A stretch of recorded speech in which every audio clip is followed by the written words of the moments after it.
odamni yaxshi savobli amalini daradi bargini yegan qurt singari yevoradigan amalda aytaymi dedi Rasululloh alayhisalom. Qo'rqib ketdi sahoba ikromlar. Ya Rasululloh, ipak qurti haliga tutdi bargini yegandaqa shunday bitta qo'ymay yevoradigan odamzodning savobini shunday yeb tashlaydigan amal bormi dedilar. Bor dedilar. Allohning o'zi asasin ya Rasululloh, shuncha amal qilib yillab to'plagan amalini virus mana qurt shunday yeb tashlab tugatib yuboradigan shu amal bormi?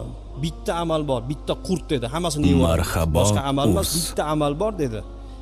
Qilgan hamma savobli amallarni yeb tashlaydi dedi. Sahobalar ya Rasululloh, bi abi anta va ummi, Alloh onamiz sizga fido bo'lsin ya Rasululloh, u qurt qaysi qurt dedilar payg'ambarimiz alayhisalom. Bilib qo'yinglar.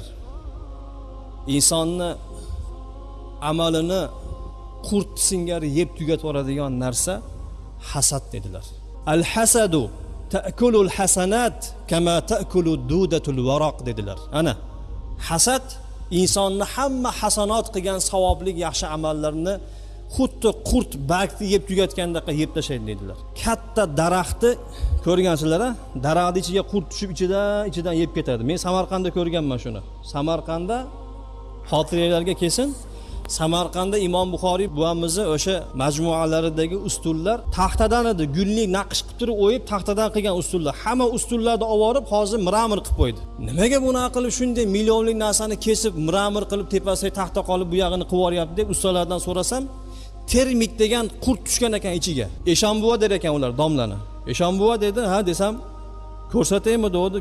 Qani ko'raychi desam, mana bu ustunda tashqi holat qolib xolos. Ichini hammasini hali termit yeb yuborganda, o'shuning uchun kesib marmar qilib almashtiryapmiz deydi. Odamni hamma amalini ichini yeb tashar ekan shu hasad. Buni tashqi mana ko'rinishi mana odamligi qolar ekan xolos.